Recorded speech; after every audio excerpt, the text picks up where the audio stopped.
Hello everyone, my name is Faith Mutegi and this is my platform, Parenting Conundrums. So the topic I want to handle today is it's a bittersweet topic. It's a reality of life. But long story short, children have the adequate shock absorbers to handle difficult topics like loss and grief. It's just how you converse with them. This pandemic is bringing certain topics onto our television stations, our channels, and all around us. Children are hearing of so and so is sick, and one of the main worries is death.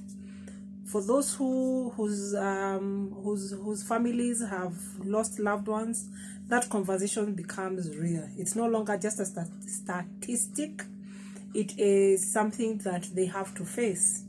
So my main objective for today is, I'll call it a clarion call. It's a call to be sensitive when you are breaking bad news or sad news to children. We try not to use colorful language. Colorful language means let me use an example and then you see what I mean by colorful language. Right now, if I made a joke, I don't have a joke right now, but if after I cracked a joke or I made a statement and I said, I was just pulling your leg, you will understand. As an adult, you'll understand that I was just having some fun. But try and tell a 3-year-old, try and tell a 4-year-old that you are pulling their leg, and they'll be like, no, but you're not pulling my leg. So basically they haven't yet understood what that means. It's the same concept of the children who still run away from their shadows. How they never escape, but they try to run away from their shadows. So why am I putting this into context? Why am I sharing this? Is because I want you to understand that there are certain terminologies that you'll use that a child takes literally. Like whatever you say, that's it. How do you link that up with loss and grief? It's by using colorful language or fairy type of language where you say, dad, mom, or so and so was good, and God calls the good ones. He's become an angel. If you use that phrase, the child may start wondering, okay, if so and so was good, and they have gone or they have been called, so does that mean I am bad? Because then if I was good, I would also go or be called by God. When you use an example of so and so, and I know I'm using an aspect of spirituality, but that's why I'm saying you need to be sensitive. You'd rather even ask the child, what have you heard about so and so if they were sick, or have you ever heard of death? Especially those who will ask, because children will ask.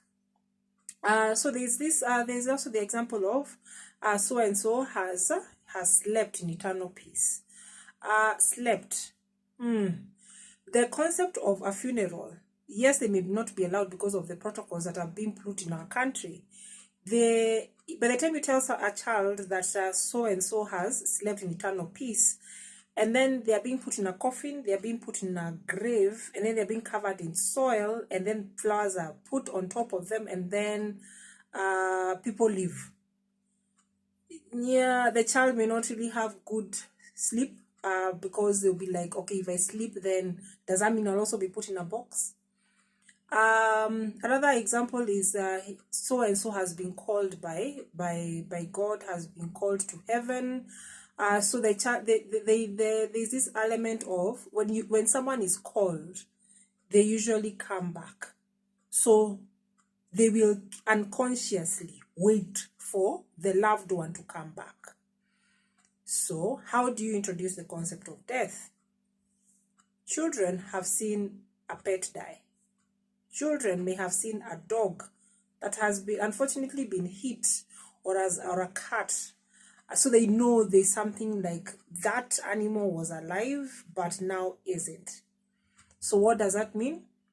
It means that the body is no longer working, and it has the body is no longer working, and the soul has gone to eternal peace.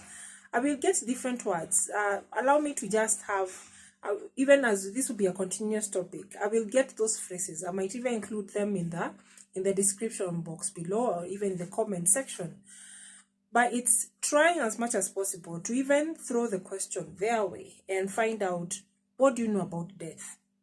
Then you get to know what do they really understand about death, so that you're not using big flowery language to feel this uncomfortable silence, or not knowing how to communicate death to the children.